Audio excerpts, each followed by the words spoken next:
We can see આખી લાલ થઈ ગઈ છે અને ધીમે ધીમે કદાચ આની લેન્થ થઈ વધી જશે. So students, today we will see about heating effect of electric current. એની માટે આપણે સરસ મજાનું સેટઅપ રાખ્યું છે. આ હીટિંગ કોઇલ છે. સ્ટાર્ટ કરશું આપણે કાવ્યાબેન. જેવી સ્ટાર્ટ કરશું એટલે ધીમે ધીમે ધીમે આપણને કંઈક ગરમ થતી દેખાશે. દેખાય છે? અને એની લેન્થ વધે. બંધ કરી દે, બંધ કરી દે. હા. સો જેવું આપણે સ્ટાર્ટ કર્યું એટલે આખી કોઇલ શું થઈ ગઈ? ગરમ થઈ ગઈ. ઇક્વેશન શું છે આનું? H = I² RT. કરંટ વધ્યો તો હીટિંગ વધે છે.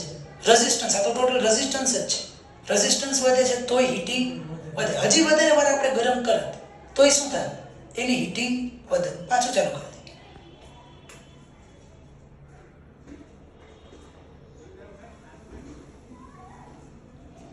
એઝ વી કેન સી આખી લાલ થઈ ગઈ છે અને ધીમે ધીમે કદાચ આની લેન્થ થઈ વધી જશે.